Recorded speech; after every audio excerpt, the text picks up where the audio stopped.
Good morning everyone. আমি শিউলি। কেমন আছো তোমরা সবাই? আশা করি সবাই ভালো আছো। নতুন একটা ব্লগে তোমাদের সবাইকে ওয়েলকাম। আজকে সকালটা এইভাবে শুরু করছি। দেখলেই তো সব কিছু নোংরা হয়ে আছে ওইখানতে। আগে বাইরেটা তোমাদের একটু দেখিয়ে দিচ্ছি। প্রায় এখন 8টা বেজে গেছে, কিন্তু বাইরের অবস্থাটা দেখে মনে হচ্ছে না যে 8টা বাজে।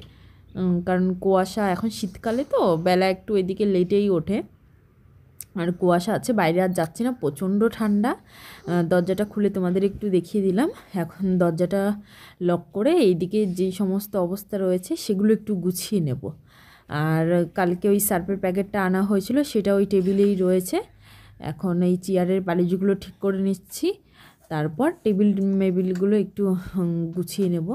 এই আর কি, জায়গার জিনিসগুলো জায়গায় রেখে দেবো। এই সাইডে দেয়ালের সঙ্গে আমাদের একটা আলমারি আছে, মানে রুমের সঙ্গেই দিয়েছে।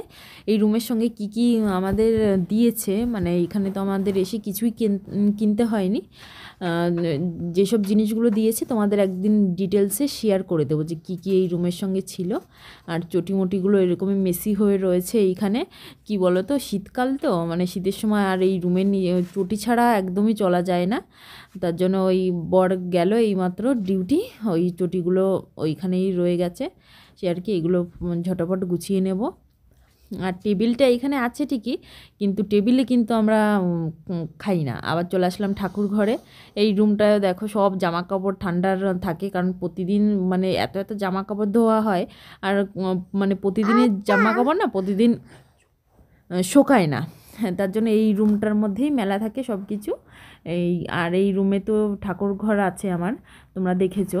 আর এইখানে আসাও হয় না বেশি। আর এই যেই চান্দিনাটা সেলাই করব বলেছিলাম, মানে পর্দাটা সানসেটের জন্য, সেটা দেখো ভাঁজ করে রেখে দিলাম। আজও মানে সময় হয়ে ওঠেনি। সকাল থেকে এতটাই ব্যস্ত থাকি, সকাল থেকে মানে পুরোটা দিন মানে প্রচণ্ড ব্যস্ত থাকি। একটুও সময় পাওয়া যায় না এখানে। যখন একটু মানে সময় পাই তখন ভাবি যে এটা করি এটা করি, মানে নিজের জন্য একটু চিন্তা ভাবনা করি। তারপরে আবার এডিটিং করতে তো প্রচণ্ড টাইম লাগে, সেই মাথার মধ্যে চলে, মানে অন্য কিছু দেখারও টাইম পাওয়া যায় না। এদিকে জামা কাপড়গুলো সব কিছু গুছিয়ে, মানে যেগুলো শুকিয়ে গেছিলো সেগুলো গুছিয়ে টুছিয়ে রেখে দিলাম। তারপরে আবার বাইরে যাচ্ছি, বাইরে গিয়ে মানে ঘরটা ঝাড় দিয়ে বাইরে ফেলে দেবো। আবার জামা কাপড়গুলো ভিজিয়ে রেখে গেলাম, বাইরে ঝাড়টা দিয়ে দেবো। ঝাড় দিয়ে আজকে বাইরেটা একটু কী করবো বলো তো, ঝাড় দিয়ে দেবো। বাইরেটা ঝাড় দিয়ে দেবো, কারণ মানে মাঝে মাঝেই দিই এইখানে। আর আজকে হচ্ছে জল ঢেলে সার্ফগুলো জলটা দিয়ে একটু ভালো করে পরিষ্কার করে দিচ্ছি। সবাই কিন্তু সবার ঘরের সামনে এরকম একটু চাতাল টাইপের বানানো আছে, সবাই রোজই পরিষ্কার করে দিই। এবার আমি বাবুকে নিয়ে না, ও যেদিন ওঠে না সেদিন আমি রোজ সকালেই জল ঢেলে দিই এখানে। আর যেদিন উঠে যায় সেদিন ওকে নিয়ে আর সময় হয়ে ওঠে না, কারণ কোথায় ওকে বসিয়ে রেখে আসবো। আর দরজাটা যেহেতু বাইরের দরজাটা খোলা থাকে, ও মানে দরজা খোলা দেখলেই চলে আসবে। তারপর সোজা দেখো চলে আসলাম রান্নাঘরে এখন জলের বোতলগুলো ভরে নেব, কারণ কারেন্ট চলে যাবে তো ওই জলের বোতলগুলো ভরে রেখে দেবো। আর লাইট থাকতে থাকতে মানে ফিল্টারের জলটা ভরে যাবে, যেটুকু মানে ফাঁকা থাকবে, ওই জন্য বোতলগুলো ভরে নিচ্ছি। কারণ এই জল দিয়েই তো আবার ভাতটা রান্না করতে হবে, তখন আবার অসুবিধা হয়, আবার লাইট দেখাগুলো আসলো না, তার জন্য বোতলগুলোই ভরে রাখছি। আর সকালে একটু চা বানিয়ে দিয়েছিলাম, আজকে আজওয়াইন দিয়ে চা মানে খেতে চাইলো তোমাদের দাদাভাই, সেটাই আজওয়াইন দিয়ে মানে দুধ চা বানালাম। নর্মালি যেরকমই দুধ চা আমরা বানাই সেরকমই বানালাম, এবার তার মধ্যে আজওয়াইন দিয়ে বানালাম। সেই বাসনটাই ছিল, আবার ধুয়ে নিলাম। এবার আজওয়াইন দিয়ে মানে চাটা কেমন হয়েছে তোমাদের তো বলতে পারছি না, কারণ আমি খাইনি। তারপরে আবার আমার জন্য আবার আমি একটু চা বানিয়ে নিলাম। আর এখন একটা ডিম ভাজা করে নিচ্ছি। কালকের মাখা একটু আটা আছে একটা, ওই রুটি বানাবো, সেটা দিয়ে খেয়ে নেব। আর ডিমটা আর পেঁয়াজ টিয়াজ দিয়ে, মানে কি বলো তো, এত কিছু করার পর না তখন আর মনে হয় না যে পেঁয়াজ দিয়ে লঙ্কা দিয়ে ভালো করে ভেজে খাই। এই এরকমই নর্মালি ঠিকই আছে আমাদের জন্য, এটাই অনেক। এদিকে ভয়েস ওভার তোমাদের শুনতে একটু ডিস্টার্ব হতে পারে, ছেলেকে নিয়ে করছি। এই চা নিয়ে নিলাম, আর একটা রুটি মানে একটু গোলা ছিল, দুটো রুটি হতো, কে দুটো বানাই, ওই একটাই একবারে বানিয়ে দিলাম। আর সবজিও দেখো ওইদিকে নিয়ে রেডি করে নিয়েছি, মানে কাটার জন্য। আর আজকে তোমাদের সবজির মধ্যে যেই জিনিসটা তোমাদের দেখেছিলাম যে নতুন আমিও রান্না করব, সেই জিনিসটাই আজকে রান্না করব, তার জন্য ওই সবজিগুলো নিয়ে নিয়েছি। আর কেমনভাবে কি রান্না করছি সেটাও তোমাদের সঙ্গে শেয়ার করছি, চলো।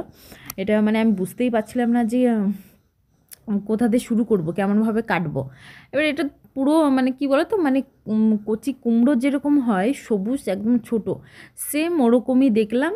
আর খেতেও কিন্তু মানে কোনো একটু অন্যরকম, কোনো স্বাদ যে আলাদা সেরকম কিন্তু কিছুই নেই, কিন্তু সেম ওই বলতে পারো যে কচি কুমড়োর মতন ওরকমই, মানে গলেও গেছিলো। হ্যাঁ, খুব ভালো।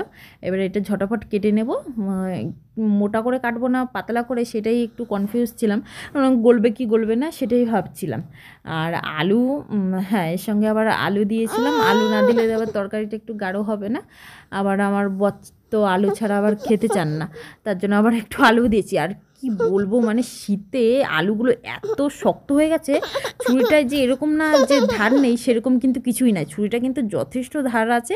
আর মানে আমি আলু কাটতেই পারছিলাম না, এরকম শক্ত হয়ে গেছে আলুগুলো। আমি বুঝতে পারছি না যে হঠাৎ এরকম কেন হলো।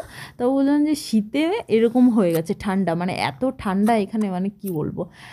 এইটুকু আলু দিয়ে দিচ্ছি, আলু দিয়ে ব্যাস আলুটা প্রথমে আগে ভাজা করে নেব। যতই হোক এটা দেখতে তো একদম কচি, গলে যাবে মনে হচ্ছে, তার জন্য আলুটা আগে ভাজা করব, তারপর ওই কুমড়োগুলো দেবো। কুমড়োই বললাম, আর কি বলবো। দেখো ঝটাপট আলুগুলো ভাজা করে নিচ্ছি নুন হলুদে। এবার কী বলতো, তোমাদের সঙ্গে ডেলি রুটিন আমি শেয়ার করছি, ডেলি লাইফস্টাইল বলতে পারো আমার শেয়ার করছি, ডেলি ব্লগ শেয়ার করছি, কিন্তু মানে এর ভিতরেও কিন্তু প্রচুর কাজ থাকে যেগুলো তোমাদের সঙ্গে মানে শেয়ার করা হয় না। এবার সবসময় কিন্তু ফোন নিয়ে ক্যামেরা অন করে এইখানে ওইখানে দেখানোও সম্ভব হয় না। মেন যেটা আমার কাজ থাকে সেটা হচ্ছে আমার ছেলে। আমার ছেলের পেছনে আমার এত মানে সংসারের কাজের পেছনে যতটা না টাইম দিতে হয়, ওর পেছনে আমার এই টাইম দিতে হয় বেশি। দেখো তরকারিটা আমি বসিয়ে দিয়ে না, আমি একদম স্লো করে দিয়ে ঢাকা দিয়ে রেখে গেছিলাম, ভাবলাম যে ও ঘুমাচ্ছে, সেই ফাঁকে আমি ঝটাফট স্নান করে নিই, স্নান করে পুজো দিয়ে তারপর আবার তরকারিটা দেখতে আসলাম। ততক্ষণ ও ঘুমাচ্ছিল, তারপর আবার আমি আবার মুখে একটু ক্রিম ট্রিম লাগিয়ে নিলাম। এই দেখো উঠে একদম বসে পড়েছে। তা এখন ওকে স্নান করাবো, খাওয়াবো, মানে তরকারিটা ফোড়ন টোড়ন দিয়ে দিয়েছি। এই তারপরে আবার কি করলাম, তারপরে তরকারিটা রাধা হয়ে গেলে তারপর তো তোমাদের দাদা হয়ে আসলে আমরা খাওয়া দাওয়া করে দুপুরের দিকে একটু টাইম পাই, যখন ওকে ঘুম টুম পাড়িয়ে শুই। আর আজকে বিকালে একটু পালক পনির বানাবো, সেটাই আবার জন্য প্রস্তুতি শুরু করে দিয়েছি। দেখো পালক শাকের পাতাগুলো আমি এখন সিদ্ধ বসিয়ে দিয়েছি, এর মধ্যে একটু চিনি দেবো আর একটু সামান্য পরিমাণে নুন দেবো, নুন আর চিনি দিয়েই সিদ্ধ করব। মানে যেটা বলছিলাম তোমাদের আর কি, বাইরের প্রচুর জিনিসগুলো কিন্তু তোমাদের দেখানো হয় না।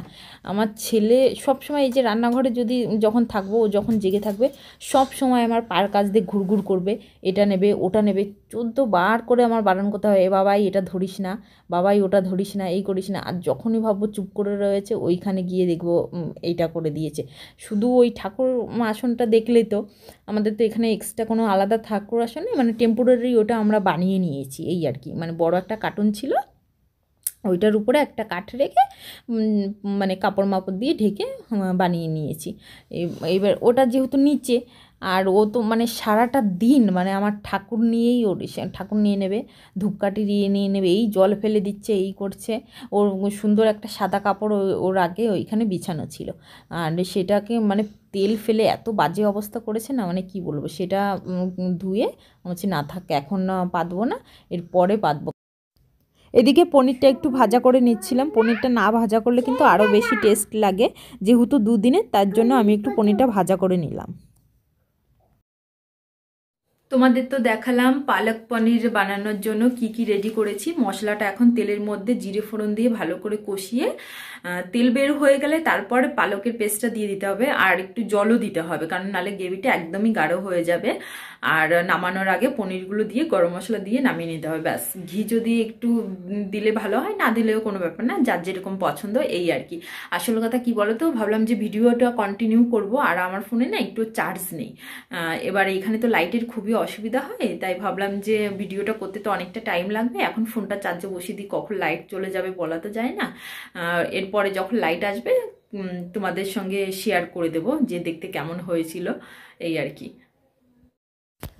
কী কারণে ভিডিওটা কন্টিনিউ করতে পারিনি তোমাদের তো বললাম, তোমাদের দাদাভাই বাড়ি এসে আবার গেছিলো বাজারে, কারণ একটা আটা চালার চাল্লির দরকার ছিল, এই সামনের মার্কেট থেকে নিয়ে আসলো। তার মধ্যে দেখো নিয়ে এসছে নিয়ে এসছে এই আচার বানানোর এই লঙ্কাগুলো। এখন বলছে এইগুলোর বড়া বানিয়ে দাও। বাজে এখন রাত প্রায় 9:30, কেমন মাথাটা গরম হয় বলো। কি করব, বানিয়ে দিতে হলো। বানিয়ে দিয়ে তারপরে সমস্ত কাজ সেরে, থালা বাসন তো আমি রাতেই মেজে রাখি এই ঠান্ডার মধ্যে, সব মেজে টেজে এখন একটু নিজের জন্য টাইম পেলাম। শীতকাল না হলে মুখে ক্রিমটাও লাগাতাম না, এখন ক্রিম ট্রিম একটু লাগিয়ে নিচ্ছি। তাও আবার চুলটা আঁচড়ানো হলো না, শ্যাম্পু করেছিলাম, চুল টুল আঁচড়ালাম না, কালকে দেখি আঁচড়াবো। আর নিজের প্রিয় ড্রেসটা এখন পরে নিয়েছি। এখানে কি বলো তো, কেউ না নাইটি পরে না, তার জন্য নাইটি পরে বাইরে বেরোতেও লজ্জা লাগে। ওই কখনো কখনো যদি রাতে পরি, সকালে হয়তো বাইরেটা একটু ঝাড়মার দেওয়ার সময় পরে নিই, এই আর কি। তা ভিডিওগুলো কেমন লাগছে প্লিজ কমেন্টে জানিও। আর তোমরা কিন্তু কেউ ভিডিও দেখছো না, আর আমার চ্যানেলটি সাবস্ক্রাইব করে আমার পাশে থেকো, পাশে থাকা বেল বাটনটিও একটু অন করে দিও।